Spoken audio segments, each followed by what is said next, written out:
मत्कुंज विहारिणे नमः। श्री स्वामी हरिदास विजय तेतराम। दैवी विपत्तियां और उनसे बचने का उपाय। आज इस बात पर कुछ भगवत कृपा से चर्चा। वर्तमान युग कलिकाल का और इस समय जो विपत्ति ना आ जाए वो कम। सारे संसार में हम देख ही रहे हैं, कहीं युद्ध हो रहे हैं, कहीं अकाल पड़ रहा है, कहीं बाढ़ आ रही है और हमारे देश में भी यही हाल है। व्यक्ति प्राणी मात्र प्रायः दुखी ही हो रहा है। बेरोजगारी दिन पर दिन बढ़ रही है, महंगाई बढ़ रही है, आजीविका के स्रोत कम हो रहे हैं। मध्यम वर्ग और निम्न मध्यम वर्ग का रहना जीना दुश्वार हो गया है। यह सब क्या है और क्यों हो रहा है? शास्त्रों संतों के अनुभव के आधार पर इतना ही कहा जा सकता है कि भैया यह सब हमारे पूर्व कर्मों का ही फल है और हमें शुद्ध करने के लिए भगवान की कृपा से प्राप्त हो रहा है। भगवत कृपा का प्रकाश विभिन्न रूपों में हुआ करता है। कभी बड़े सौम्य रूप में दर्शन देती है तो कभी बहुत भीषण रूप में। जो उसे पहचानता है वह उस भूषण मूर्ति के अंदर भी त्रिताप का नाश करने वाली शांति सुधामयी छवि को देख पाता है। वह सभी अवस्थाओं में भगवान की कृपा का अनुभव करता है। प्रत्येक आघात में वह अपने एकमात्र प्रीतम का कोमल कर स्पर्श पाकर पुलकित हो उठता है और अपने को परम सौभाग्यवान और सुखी समझता है। परंतु जो उसे नहीं पहचानते वे रोते हैं, दुखी होते हैं, परंतु वे भी विपत्ति में संपत्ति पाते हैं। दुख में भगवान को कहीं अधिक सच्चे हृदय से पुकारते हैं। संसार में कुछ भी अनियमित होता ही नहीं। सभी कुछ सत्य, न्याय और दया से पगी हुई भागवती शक्ति के नियमाधीन हुई होता है। जो जीवों के कर्मवश विविध भांति से उनके शरीरों का सृजन, पालन और संहार करती हुई उन्हें सतत कल्याण के मार्ग पर ही अग्रसर करना चाहती है और निरंतर करती ही रहती है। जैसे सृजन और पालन का कार्य सर्वत्र सतत नियम से चल रहा है, उसी प्रकार संहार का भी चल रहा है। परंतु किसी अज्ञात नियम के अनुसार जब एक ही जगह पर एक ही समय में अधिक संहार होने लगता है तब हमें उसे कोई असाधारण घटना समझकर सिहर उठते हैं और समझते हैं कि मानो सर्वनाश हो गया। परंतु ऐसी बात है नहीं। जब बार बार बिजली कौंधती है, बादल गरजते हैं, आंधी आती है, मूसलाधार वर्षा होने लगती है, तब भीगा हुआ राह का पथिक जाड़े से कांपता हुआ सोचता है न मालूम यह प्रलयवृष्टि बंद होगी भी या नहीं। परंतु वह देखता है कि कुछ ही समय में बादल हट जाते हैं, आकाश निर्मल हो जाता है, सूर्य की किरणें सब ओर से अपना प्रकाश फैला देती हैं और पथिक सुखी होकर अपने गंतव्य स्थान की ओर पुनः चल देता है।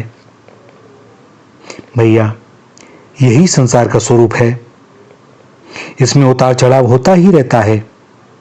प्रतिक्षण परिवर्तन, रूपांतरण, मरण और सृजन हो रहा है। इस सारी लीला में वस्तुतः एक ही लीला में खेल रहे हैं। वह विधाता ही विधान का स्वांग धारण करते हैं। उनकी कृपा उनसे अभिन्न है। हम उसे पहचानते नहीं, यही हमारा मोह है। भक्त और ज्ञानी उसे पहचानते हैं, इसलिए वे सदा सुखी रहते हैं। महान से महान दुख भी उनको सुखमय स्थिति से विचलित नहीं कर पाता। तब भी जहां पर जैसी लीला होती है उसी के अनुसार सब पात्रों को अभिनय करना पड़ता है। और ऐसा करना चाहिए भी। इसी से ज्ञानी और भक्तगण भी दुखियों के दुख को देखकर रोते हैं और उनके दुख के नाश के लिए तन मन धन से जतन करते हैं। वस्तुतः ज्ञानी और भक्त ही सबका दुख दूर करना चाहते हैं, क्योंकि उनके अंतःकरण का स्वभाव ही सर्वभूतों के हित में रत रहना है और सबके प्रति द्वेष रहित होकर सबके अकृत्रिम मित्र और दयालु होना है। सर्वभूत हिते रतः। जिनका हृदय दुखियों के दुख को देखकर द्रवित नहीं होता, जिनको पीड़ितों की करुण पुकार पीड़ित नहीं करती, उन मनुष्यों का ज्ञानी और भक्त बनना तो दूर, मनुष्य तक पहुंचना भी संभव नहीं हो पा रहा है। जो लोग पाप का फल बतलाकर किसी दुखी जीव से उदासीन रहते हैं, जिनको अपने धन और पद के अभिमान में दुखियों के दुख से द्रवित होने का अवकाश नहीं मिलता, वे मनुष्य भागे हैं और उनके द्वारा प्रायः पाप का ही संचय होता है। अतएव सबको यथासाध्य दुखी प्राणियों की तन मन धन से सेवा करने के लिए सदा तत्पर रहना चाहिए। जिसकी जैसी शक्ति है वह अपनी शक्ति के अनुसार सेवा करे। सेवा करके कभी अभिमान न करे और न यह समझे कि मैंने जिनकी सेवा की है मैंने उन पर बड़ी कृपा की है और वे मुझसे छोटे हैं, मैंने उनका उपकार किया है, उनको मेरा कृतज्ञ होना ही चाहिए। यह न सोचते हुए यह समझना चाहिए कि भगवान ने बड़ी कृपा करी, जो सेवा का सौभाग्य और बल मुझे प्रदान किया। मेरे द्वारा किसी को कुछ सुख मिल पाया, इसमें उनका भाग्य ही कारण है। उन्हीं के लिए वह वस्तु आई थी और भगवान ने मेरे द्वारा उसे वह चीज दिलवाई। मेरा अपना कुछ भी नहीं है, मैं तो निमित्त मात्र हूं, फिर भी भगवान की कैसी कृपा है। सो मेरे लिए अभिमान करने का कोई कारण भी तो नहीं।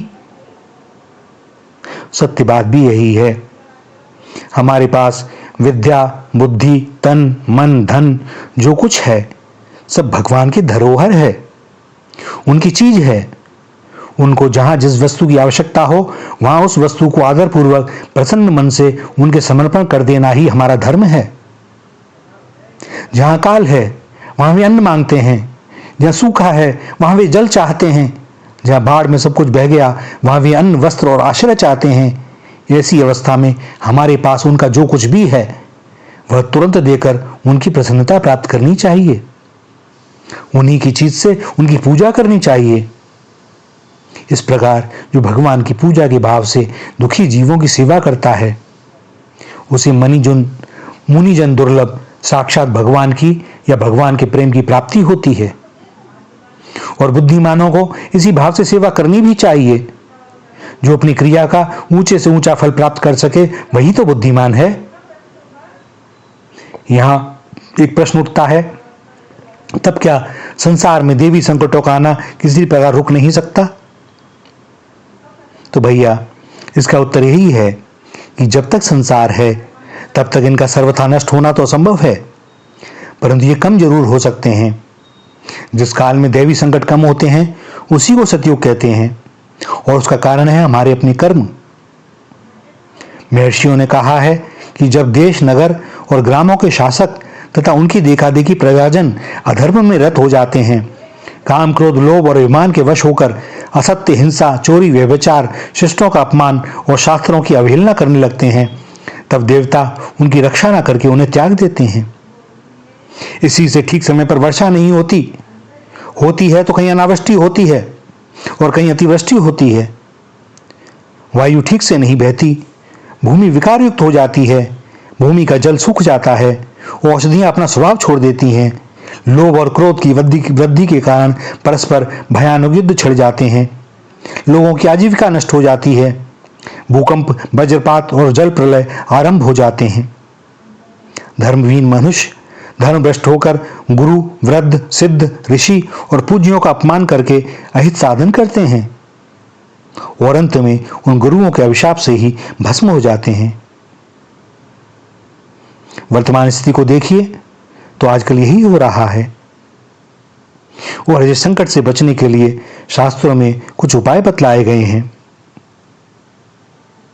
सत्य का पालन करना चाहिए, दुखी प्राणियों पर दया करनी चाहिए, तन मन धन से सात्विक दान करना चाहिए, देवताओं की यथाविधि पूजा हो, हम सदाचारी हों, ब्रह्मचर्य का यथासंभव पालन करें। गृहस्थ के लिए ब्रह्मचर्य का अर्थ है कि वह केवल अपनी की पत्नी से संतुष्ट रहे, वह भी ब्रह्मचर्य है गृहस्थ के लिए। शास्त्र और जितात्मा महर्षियों की आज्ञा का पालन होना चाहिए।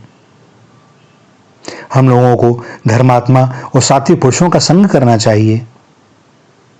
गौ सेवा, गायों के लिए गोचर भूमि की व्यवस्था करें, और जो भी गायों के लिए संभव हो सके वह हमें करना चाहिए। गायों में समस्त देवताओं का वास है और वे गोपाल की प्रिय गौएं हैं। तो जहां जो गौ से प्रेम करेगा, गोपाल स्वतः उससे प्रेम करेंगे ही। और भगवान के नाम रूपी मंत्रों के द्वारा अपनी आत्मरक्षा और भगवान से प्रार्थना कि हे भगवान, इस समस्त चराचर सृष्टि में आप ही दिखाई दो, क्योंकि आप ही हो। कृपया मुझे पात्रता प्रदान करें। मैं जन्म जन्मांतरों से भटक रहा हूं, हे नाथ कृपा करें। वो सच पूछें तो कृपा की तो उनकी अनवरत वर्षा हम पर हो ही रही है, बस हमारे हृदय से उनका चिंतन नहीं होता, हम मनन नहीं करते, रसिकों सिद्धों की बातों को नहीं मानते, शास्त्रों को नहीं मानते।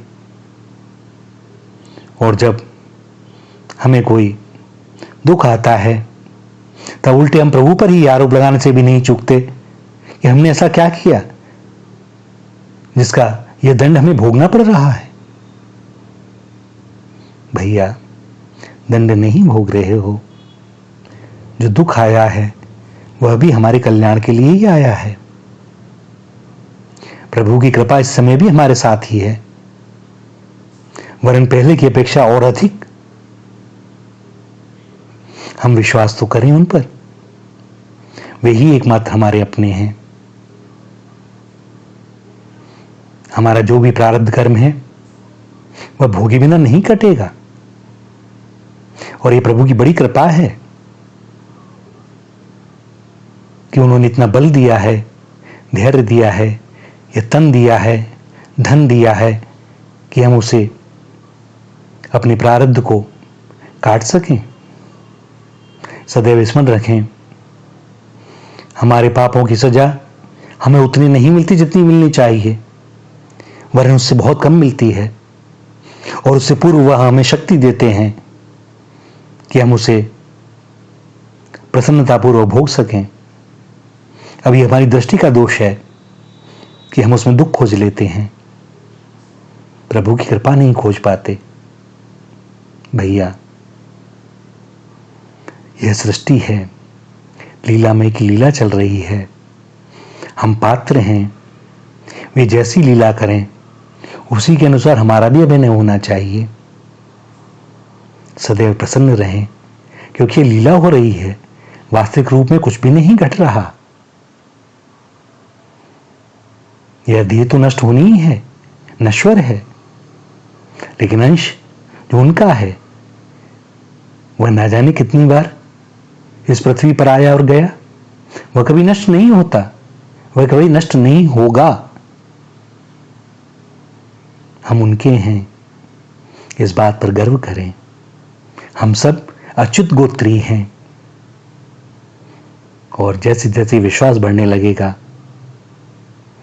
प्रतिकूलताएं और दुख हमें तनिक भी स्पर्श नहीं कर पाएंगे। आनंद और आनंद।